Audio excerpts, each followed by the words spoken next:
stories tonight. 10 rescued as three-story building collapses in Lagos Island. Court bars former Rivers Assembly Speaker Amawule, 24 others from parading as lawmakers.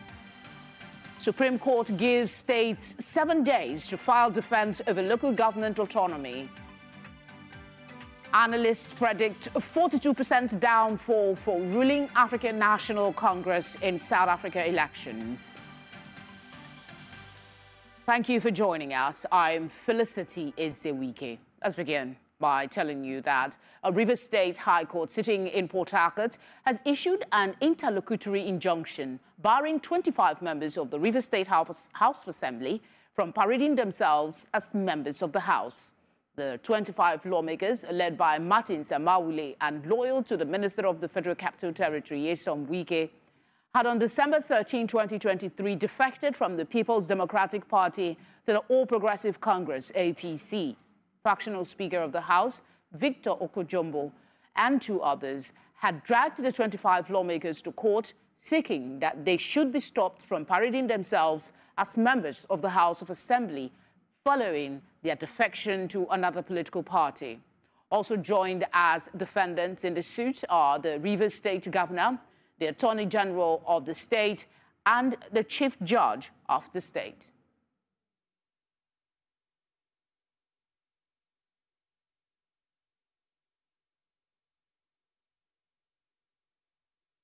Nigeria's Supreme Court has given federating states in the country 7 days to file their defense in reply to a suit filed by the federal government seeking autonomy for local governments.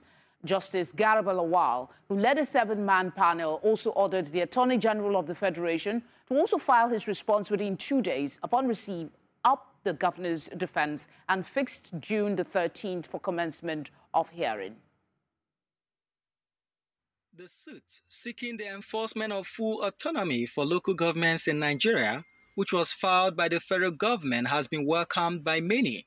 We are happy that for once the Constitution of Nigeria is going to be tested at the Supreme Court, so that we can know that we're actually running a constitutional democracy. We want to commend the federal government for taking these steps to rejig the democratic processes and to make sure dividends of democracy comes to the people of the grassroots. Enough of the high-handedness.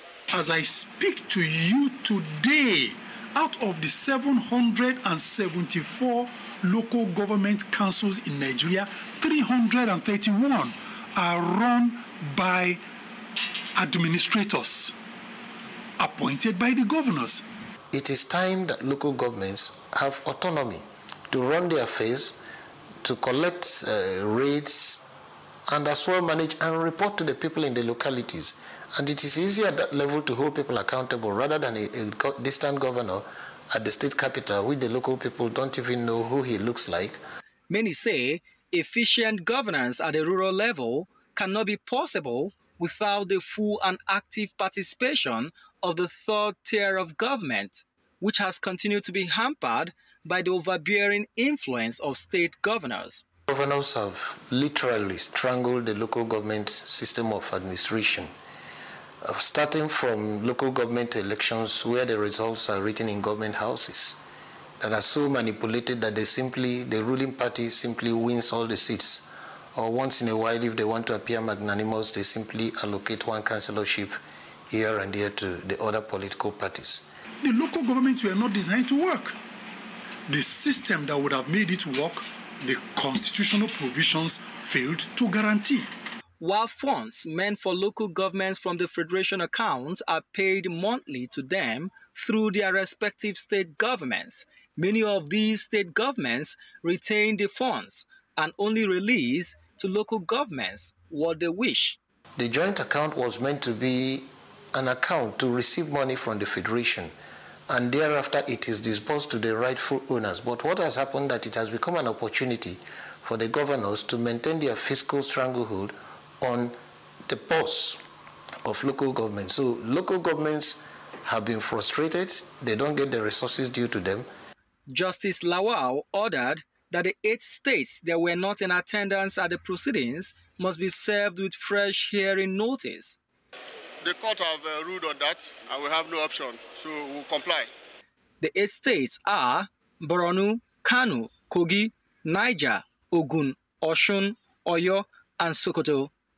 In Abuja for News Central, Marvelous Obonman. Thank you, Marvelous. Let's move on now to security matters.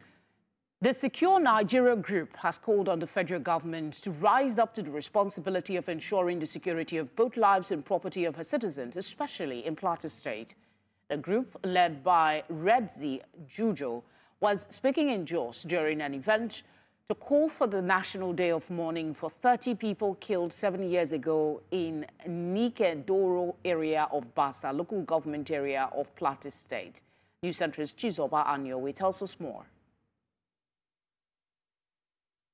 The Global Rights and Initiative for Peace, Justice and Development, as well as many other non-governmental organizations, have continued to call for justice for the lives of innocent people during attacks in the state. Leader of the group regretted that food security, which has resulted from insecurity in some parts of the state, may continue to linger because of poor agricultural practices if nothing is done to bring back peace on the plateau. The prayers of Secure Nigeria Group, among others, is that compensation be paid by the federal government, as well as culprits brought to book to serve as deterrent to others. Not only will be the culprits fished out, punished appropriately, but that compensation be paid to each and every head that died on that day. For all the men, women, and children, we ask that ₦1 billion each for every death that occurred in Kedoro should be sent as compensation. And make no mistake, it is not going to be able to bring those people back.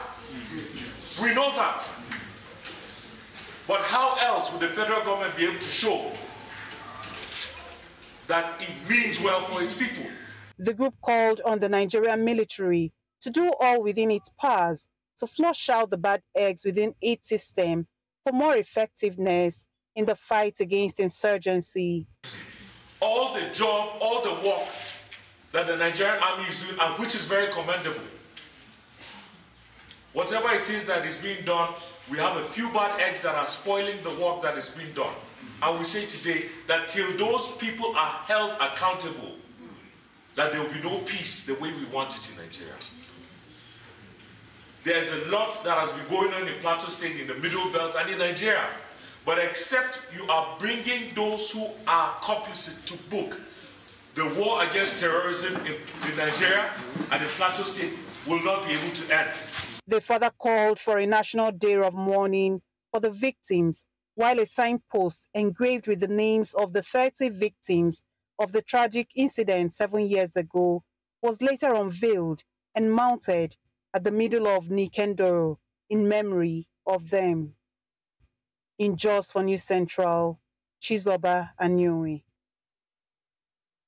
The southeastern part of Nigeria has for many years been in the limelight, not only for its industry and enterprise, but for the agitation for cessation championed by the indigenous people of Biafra and other pro-Biafra groups.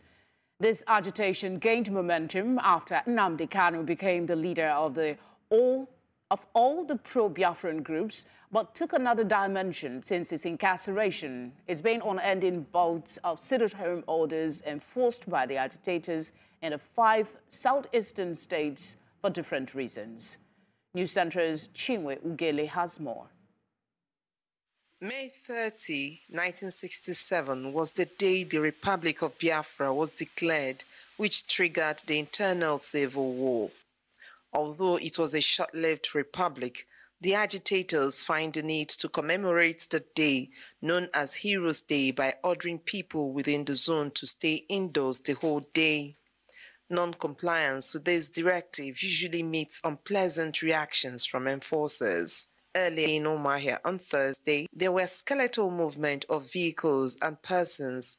Banks and shops were non-operational. Fuel stations and motor parks also non-functional. All these were in compliance with the order and partly out of fear of possible physical attack by unknown persons. Some people say they are not even aware of why the whole place looked deserted and decried the economic implications of the sits at home. Banks are very close and some offices are closed, so it's a very pathetic one. We don't know. I don't know. I don't know. If there's anything to do to, to handle this, it will be better. However, some citizens justify the order. So it has continued to be a ritual, so to speak, that our lost heroes, our sons and daughters, our economy, the region that was destroyed. So we are using this day to remember them. The day that Nnamdi Ojukwu declared Biafra. So everybody have to sit at home because we are remembering that fateful day. But since somebody has made up his or her mind to honor somebody, you have taken that day, you are paying a price of that. They are paying a price of honor. Security agents are seen patrolling the state capital to forestall breakdown of law and order, while unconfirmed report has it that a military officer was allegedly shot dead at Obikabia Junction in Aba with their patrol van set ablaze. In Aba, Enugu, Owerri, Abakaliki, Onitsha and Awka, it is a total lockdown. Although there are intra-city transportation of persons, no commercial vehicle embarks on intercity or state travel within the region for the whole day. For how long would this continue? In Omahefonu Central, Chinwe Ugile. Away from that, the governor of Kano State, Abba Yusuf, has visited the National Security Advisor, Nuhu Ribadu, over the emirate tussle in the northwest state. Thursday's meeting was held at the NSA's office in Abuja, with the governor tagging it as fruitful engagement. The duo met following the dissolution of 5 emirates by the Kano State House of Assembly through the repeal of the state emirate law and the subsequent restoration of Emir Muhammadu Sanusi II by the governor.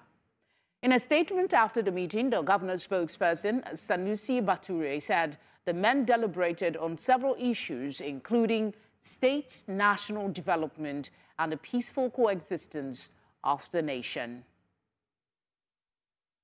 Coming up, 10 rescued on Lagos Island as 3-story structure caves in. We will bring you details after the break.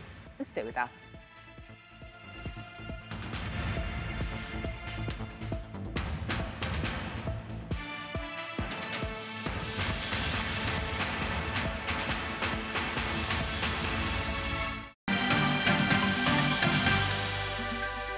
If you've just joined us, you're watching Tonight. A reminder of our top stories. 10 rescued as 3-story building collapses in Lagos Island. Court bars former Rivers Assembly Speaker Amawule 24 others from parading as lawmakers. Supreme Court gives states 7 days to file defense over local government autonomy. Analysts predict 42% downfall for ruling African National Congress in South Africa elections. 10 people have been rescued after a 3-story building collapsed in the Isale Eko area of Lagos State on Thursday. The structure, alleged to have been defective, gave way following a fire in parts of the Sumo Market on Lagos Island. The Lagos Territorial Coordinator of the National Emergency Management Agency, NEMA, Ibrahim Fariloye, who confirmed the incident, said 14 other buildings were seriously impacted by the fire. While providing an update about the incident to News Central, Director of Operations, Lagos State Emergency Management Agency, Olarinde Akisonya, said the Permanent Secretary of the Lagos State Emergency Management Agency, Olufemi Oke Osoyintolu, led the rescue efforts. Right, so the building you are seeing, or the rubble of the building you are seeing behind me, used to be number 15, Oba Odugonro, I believe I pronounced that right, in Lagos Island here. We got information that at about 11:07 this morning, I think, from what I got, that the building came down. It's a 3-story building with a penthouse. Not to preempt any information, I'm here joined by engineer Olatunde Akinsoya, and he would explain exactly what has been happening here and give us further information concerning this collapse. Good evening, sir. Well, thank you very much. At exactly 11:08 a.m. in this morning, we got a distress call about the 4-story building that collapsed on Igadu Goron, Lagos Island. Of course, it happens on the structure that is on number 15, Igadu Goron Street. 11:05, the structure came down itself. Information we gathered was that the structure had been marked for removal before by the LAPCA agency. However, once we activated all the emergency response plan of the state, and we kickstart the search and rescue operations, because that is very key to building a collapse. However, during the operation, search and rescue operation, 8 victims were removed. 8 people were removed, were rescued. They were rescued alive. And of course, there were 2 other male adults that were trapped. This operation was conducted, was handled and coordinated by the Permanent Secretary, Lagos State Emergency Management Agency, LASEMA, Dr. Oluwafemi Damilola Okeoson. I'm joined now on the news by former President, Nigerian Institute of Building, Kenneth Nduka. Kenneth, thank you very much for joining us. In terms of building safety regulations and enforcement, what measures should be in place to prevent such incidents, and how effective are these regulations typically in a densely populated city like Lagos? Good evening, viewers. First of all, let me commiserate with the people who are injured in the course of the building collapse, and congratulate or commend, so to speak, those guys that came in for the rescue operations. Approaches to safety of building collapse scenarios is not a one-straight-jacket approach. In this case, we are talking of a building that is already in existence and being used that is collapsing. And the other scenario could be a building that is ongoing, that's in terms of construction. And the 2 scenarios present different approaches. First approach, in the first scenario that has to do with existing buildings where people are staying, is that, you see, safety is not just when a building collapses. I'm glad to hear from the person speaking that LAPCA has already marked down the building for demolition. The challenge then is, why has it not been, why have the people not been evacuated, and why has the demolition not been done? In terms of safety, the issues of time and punctuality of action helps to solve a problem.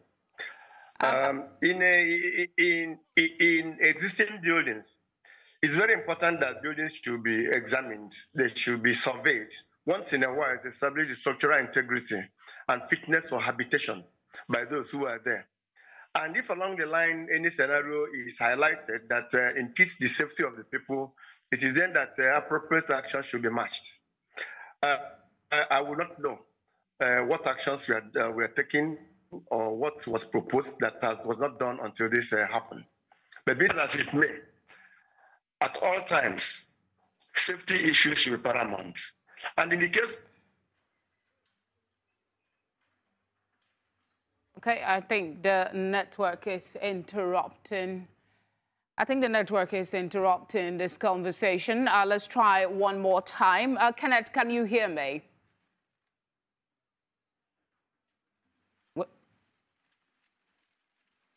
All right, we apologize for that. I will try and hold the conversation subsequently. But moving on now. President Bola Tinubu has commissioned the Wuye Link Bridge and interchange in the federal capital, Abuja. President Tinubu assured that the current administration will continue to invest in infrastructure as a foundation for the prosperity of the nation. Amadine Uyi reports. Senior officials thronged the Wuye Link Bridge for the commissioning of the bridge connecting the Wuye to the Wuse district of Abuja. This is one of the projects I think that the people of FCT will always cherish. When we were inaugurated and we sat down to look at projects that we can complete within time and that has value, that can impact positively on the lives of the people. In fact, residents of this district have lost hope. If anybody is very familiar with this terrain. The Minister of the Federal Capital Territory says that the non-completion of the project had caused untold hardship to citizens, especially as it has spanned several years. This job was awarded in 2009. 15 years thereabout, at the cost of 34 billion naira. But before you came in May 29, it was reversed to 74 billion. So you can imagine 15 years we are struggling to construct just one interchange. President Bola Tinubu, who was expected to commission the project, says that the completion of the bridge will improve traffic around the axis and improve the lives of citizens in the area. For all of us and for the country as a whole, the completion of this facility brings security of life close to our people, making the people central focus of our development. He assured that government will continue to invest in infrastructure as a foundation for prosperity. We are investing in essential services such as water supply, electricity, and road network. We are laying the groundwork for economic growth and prosperity, social progress, and improvement in the quality of life for all residents of Abuja Capital Territory. The project marks the third key infrastructure President Bola Tinubu will be commissioning in the last 3 days within the federal capital. In Abuja for News Central, I am Amadine Uyi. Many thanks, Amadine. We're earlier interrupted during our conversation about the building collapse in Lagos. We'll try and reconnect now with Kenneth Nduka. Kenneth, if you can hear me, can you acknowledge? Thank you for your patience. Thank you. All right, you were talking about government responsibility earlier, ensuring safety. What came to my mind was, what about the people? Once a building is marked for demolition, isn't it the responsibility of those in that area to not wait for government, but take actions to protect themselves and leave those buildings? You see, the challenge we have is the scarcity of affordable housing in the country. And you see that people are more or less stick to what they have to solve a problem. But that's not it, because there's nothing that's more important than life. Ordinarily, marking it down is not all. There should be the aspect of persuasion and advocacy on the part of the government to impress on the people to do the needful. In good climes where proper provisions are made, scenarios like that can be handled through social housing, where when scenarios like that are seen, the people are moved to another place where they can enjoy housing accommodation. Yes, apart from that, the citizens also have to take responsibility for their safety. I agree with you. 7 persons were rescued, or is it 10 now, from that building collapse. How would you rate the emergency response, especially after my colleague interviewed officials there? They talked about how speedily they mobilized to the venue. What do you think facilitated the speed at which they were able to rescue those persons, and what can they do better? You see, when the guy from NEMA or so was talking, he said that there's a Marshall Plan in place in Lagos State and that they leveraged on it and they moved swiftly to the site. Once they have a proper safety plan that has to deal with such scenarios, you will see that the issue of deploying resources and manpower to ensure that such is done will be smooth. I have heard him also saying that the people were evacuated in an ambulance, and that there were about 2 people or so that were being looked after. If the people are evacuated by an ambulance, it means they are heading straight to the hospital. And I could see from the background that most construction equipment that are needed to clear the place are on ground working. And I think if settings like this are manifest and appropriate measures are put in place for frantic rescue, then we should say kudos to those who are in charge. All right, Kenneth, we'll have to leave it there. Thank you very much for speaking with us. Thank you so much.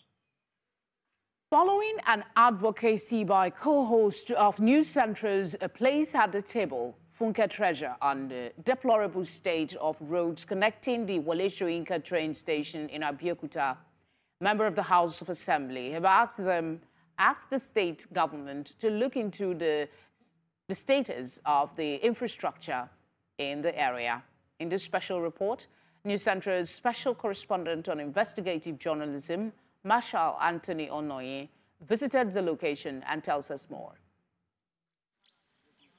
Following several outcries by residents and visitors alike on the deplorable state of roads linking about 52 communities with the Wole Soyinka train station in the capital city of Abeokuta, the Ogun State House of Assembly had appealed to the state government to take up the responsibility of fixing the roads, which Dr. Abiodun's government had said is not within the purview of the state government. These roads that we're talking about is not a matter of federal government or state government per se, but you must obtain approval from the federal government. They must release it to you, else they will say you don't do it, you cannot do it, it is our road. The Ogun State House of Assembly had on Tuesday 14th May passed a resolution calling on Governor Dr. Abiodun's government to begin urgent construction on the Kemta-Olokuta-Idiaba Road through the Abeokuta train station. This call to the governor by the members of the House might not have been unconnected with a strong advocacy and what seemed to be the last straw to lend a voice on the deplorable state of the road by News Central's co-host of the talk show, A Place at the Table, Funke Treasures, who had taken a moment on the show to call out the state and federal government for shelving their responsibilities towards seeing to the state of the roads. That advocacy touched the nerves of certain people, the fact that it was a multimedia piece that could be shared and people could begin conversations with it. I think it helped. And then again, I know that because it got through to the governor and the state assembly, and then to, I think, you know, the right people, it's sort of made the state government and the legislature, the state legislature, to take action. And I think that is a very good thing. This is the kind of journalism we want. On a visit to the train station, we found the roads completely unmotorable and passengers could barely get to their final destinations but for the commercial motorcycle riders. Muna dauko facinza muna hwadowa da shi bayan mun faɗi da shi waɗanda suke kusa ga lokacin suna ganin laifinmu kamar da gangan ne muke musamman ko hanya ce ba kyau. The road is bad. The accessibility to this place, the road is very bad. I'm talking of Wole Soyinka train station. It's very, very bad. That's why if people coming from Lagos, Ibadan, if they came here now, they will say the taxi people are charging them, instead of they should collect 500, they are collecting 1,105 because the road is not good. Ṣé ibi tẹ́ ń wò tó ń dọ̀dà sí ó déwájú mẹ́rin ibẹ̀ náà ṣe dé tẹ́ bá wo ibẹ̀ náà ibi tọ́dà díẹ̀ náà ló dé so adẹ̀ ti máa ń complain tipẹ́tipẹ́ because àwọn passenger gan complain pé ọ̀nà yóò dáa ó ń mú káwa gan ká in fact gan afẹ́ lè má máa wá ibà mọ́ torí ojoojúmọ́ là ń náwó sí mọ́tò. On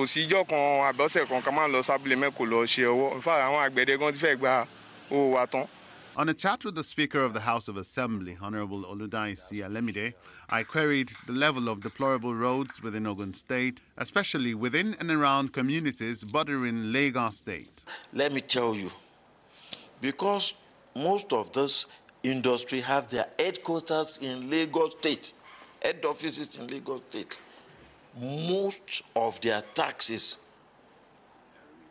are captured with Lagos State, and we say, okay, we have it here.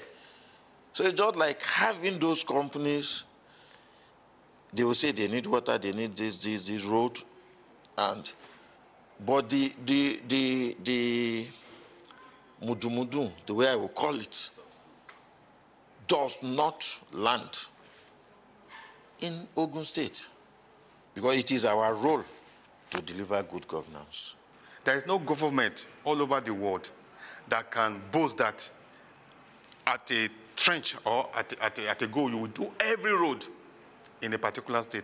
And what we want to assure our people is this: if your community is not catered for in this 2024 budget, you should be rest assured that in 2025, your community will be budgeted for. There is no doubt in the minds of residents and visitors alike that fixing these roads will revitalize economic activities, enhance safety, and improve the overall quality of lives of the residents. So then you begin to look at places like Magboro, and you wonder why the Ogun State government is not doing anything about that place. I mean, you find a lot of middle-class Nigerians in that place, yet all the roads into Magboro and out of Magboro is bad. Should we be talking about Akute? It's the same thing. I understand that finally they have the approval of the federal government to fix the Ota Road. But have you been to Ota Road? My goodness, it is horrible. If these advocacies must be put to rest, then it might be high time the Ogun State government hearkens to the call of the people to take up the responsibility of fixing these roads. For News Central, Marshall Anthony Onaya.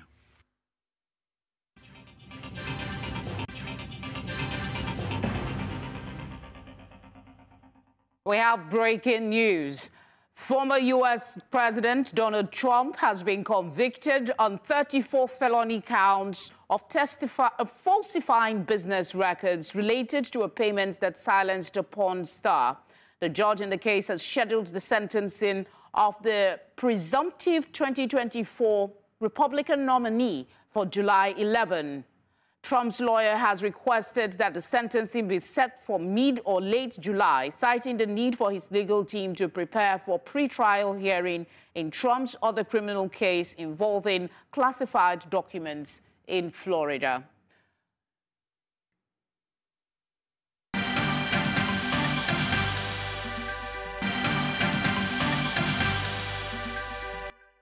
The news continues with updates on the elections in South Africa.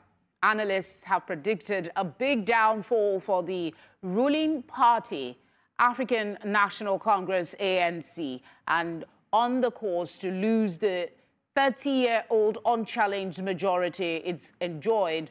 This would be a historic evolution in the country's democratic journey. The ANC has dominated South Africa's democracy with an unbroken run of 5 presidents from the party. On Wednesday, voting was marked by hours-long queue in many districts, which is in some cases, forced polls to remain open well beyond closing time. The National Scoreboard, we're seeing a historic moment. The historic moment is that our numbers are now showing us that the ANC is likely to settle at 42% of the national vote in South Africa. The DA at about 20%, the EFF maybe 9%. What is still up in the air, but totally surprising, is that the MK party for now is at about 14% prediction of the national vote. So the EFF and the MK party are competing for a position, let's put it like that. Let's now join our business desk for today's business stories.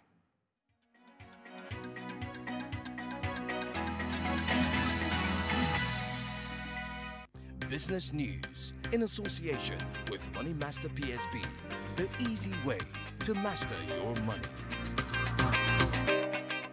Talking business now, despite facing criticism over low power generation, Nigeria's electricity distribution companies called DISCOs managed to increase their monthly revenue from 95 billion naira in January to 100 billion naira in March 2024, according to the Nigerian Electricity Regulatory Commission.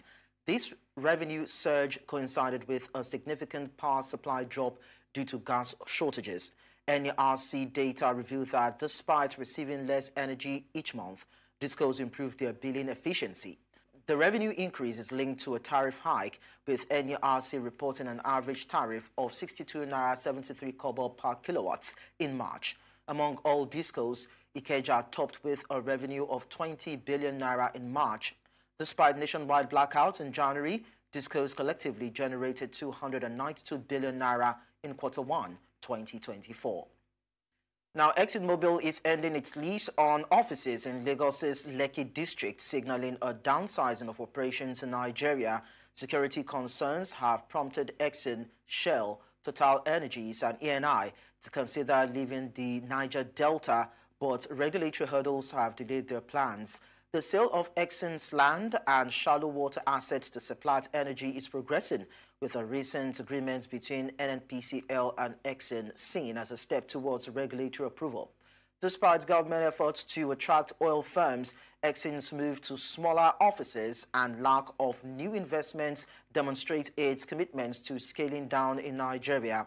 Exxon's focus will shift to deep-water assets through local units, ESO Exploration and Production Nigeria. Nigerian President Bola Tinubu aims to resolve divestment deals swiftly to attract investments. Tax consultant Francis Moriboy has expressed skepticism about the effectiveness of Ghana's plan to tax major oil group tech giants like Google, YouTube, X, and Facebook, while Minister for Communication and Digitalization Ursula Owusu-Ekufo announced the completion of a draft policy to tax these companies. Moriboy believes it is impractical for individual African countries to enforce tax laws on tech giants located outside the continent.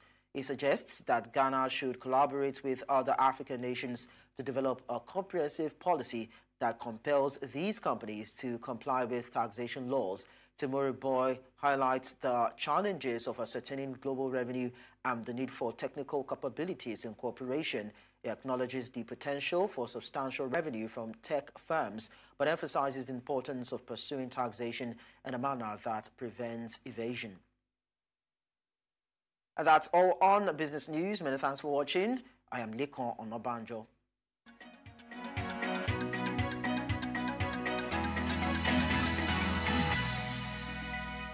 Business news in association with Money Master PSB, the easy way to master your money.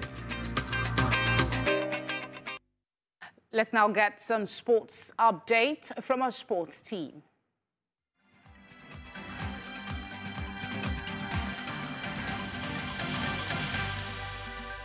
Sports update brought to you by Corn Oil.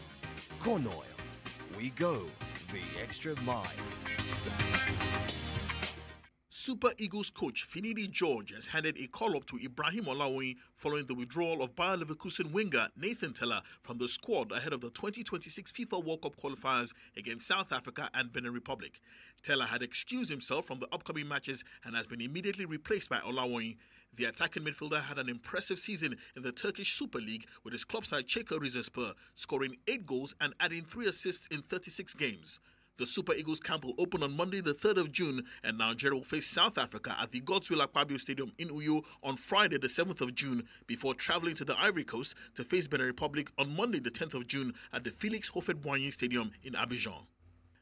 Fecafoot President Samuel Eto'o has made a dramatic U-turn over the appointment of Belgian Marc Brice as the coach of the Indomitable Lions. Eto'o had vehemently opposed the appointment of Brice by the country's Ministry of Sport and was involved in a stormy exchange with the ministry officials and Brice himself earlier this week at the Fecafoot headquarters. Eto'o had rejected the Belgians' appointment and had gone ahead to name Martin Ntungu as the interim coach of the team. But in a surprising turn of events, Eto'o presided over a press conference on Thursday where he publicly apologized to Brice, highlighting the importance of unity and professionalism in their collaboration. Cameroon will face Cape Verde and Angola in quick succession in the 2026 FIFA World Cup qualifiers in June. Authorities at the French Open have banned fans from drinking alcohol in the stands in a bid to end unruly behavior, according to tournament director Amélie Mauresmo. It comes after Belgium's David Goffin had chewing gum spat at him during the match against France's Giovanni Mteshi Pericard. On Wednesday, women's defending champion Iga Swiatek had pleaded with fans to keep quiet during points and not to shout out. While alcohol will be banned in the stands, it will continue to be available on the concourses and around the grounds. As well as the alcohol ban in the stands, Mauresmo said chair umpires will be stricter in asking for respect to the players and to the game.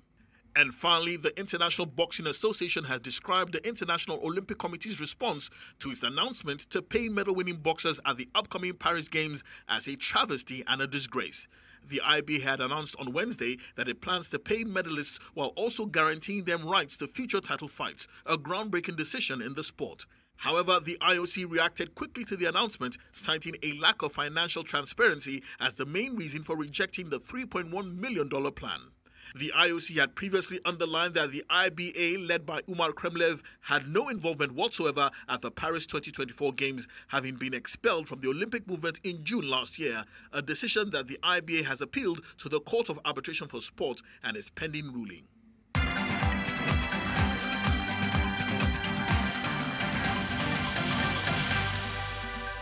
Sports Update, brought to you by Corn Oil. Corn Oil, we go the extra mile.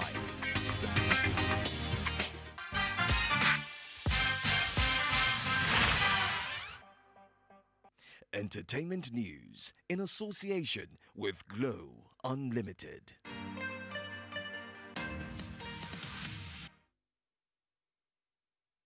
In the world of entertainment, Netflix is set to release a sequel to Mahabudu's Oloture on June 28, 2024. Titled Oloture: The Journey, the series follows a young journalist who goes undercover as a sex worker in Nigeria to expose corruption and fight for her life on a path to Europe. Now, this movie is directed by Kenneth Kayang. The cast includes Sharon Oja Egurube, Omoni Oboli, and Beverly Osu. Now, let me tell you something about Omoni Oboli's character. Omoni Oboli played the role of Madame Alero, who is the Madame that sends this ladies on sex trafficking to Europe. When this movie was originally aired in 2019, Madame Alero she had her DM stormed with a lot of requests from Nigerian women begging her to take them to Europe. And then again, one thing that I'm also, really anticipating in the forthcoming series is the character played by Beverly Osu. Beverly had a very mysterious character. I mean, she said nothing from the start of the film till the very end of the film. And her silence was very, very loud and very captivating. I'm honestly looking forward to uncovering the mystery behind that character played by Beverly Osu. Anyways, moving away now from the continent, I'll tell you what's happening in the world of Hollywood. Actor Nick Pascal from How I Met Your Mother is charged with attempted murder after allegedly stabbing his ex-girlfriend multiple times. a Hollywood makeup artist, Ali Shehon. The victim, identified as Ali Shehon, is hospitalized with critical injuries. Pascal has also been detained at the U.S.-Mexico border. Charges include attempted murder, burglary, and domestic violence. Pascal is also going to face life in prison if he's convicted of this crime. And that's it on Entertainment News tonight. We'll go on a short break and return with the latest on what's trending tonight.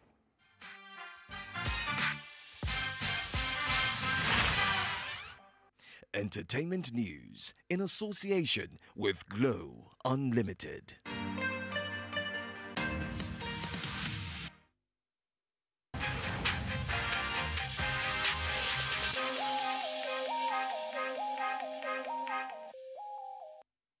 And now, in trending stories today, the EFCC and Senator Kwankwaso are the highlights, and here's why. The EFCC has launched an investigation into the misappropriation of a new Nigeria's People's Party campaign funds for the 2023 elections, focusing on Senator Kwankwaso and his team. However, concerns arise as Nigerians question the efficacy of EFCC investigations, urging prioritization of ongoing cases. Now, let's go to social media streets and see for ourselves how Nigerians reacted to this story on X. Dawel is saying, conclude it with Yahaya Bello investigation first, then Professor Ganduje, and then after, you can investigate Kwankwaso. Aside that, it looks like witch hunt over Kanu's Emirates tussle. At least other cases are heavyweight compared to this one. I have another tweet here saying, so EFCC has the guts to investigate RMK for corruption allegations and not Ganduje. What kind of country do we live in? Is this some kind of joke? And then we have another tweet from Ugu saying, our institutions are usually directed on what to do rather than what is expected of them to do. EFCC targets others and not their own, leading to sparing the rod and spoil the child. Nigeria is yet to become independent. That is Ugu's thoughts. Stallion is saying EFCC will just be dropping names at the end of the day. No one gets prosecuted. What about the Ganduje's case? Where is Yahaya Bello? And that's it on what's trending. But please join the conversation and share your thoughts across our social media platforms at News Central TV. I'm Jadel Simon. Thank you, Jadel. And that's all tonight. But before we go, let's take another look at some of the major stories. 10 people have been rescued as three-story building collapses in Lagos Island. Court has barred former Rivers Assembly Speaker Mawule, 24 others from parading as lawmakers. Supreme Court has given states 7 days to file defense over local government autonomy. We also brought you news that an analyst have predicted 42% downfall for ruling African National Congress in South Africa's elections. Would love to hear from you. Please send your eyewitness report to the number showing now on your screen, or you can follow us on social media. That's at News Central TV. We're live on DSTV channel 422, Star Times channel 274, Avo TV, and on YouTube. As always, thank you very much for watching. I'll see you tomorrow.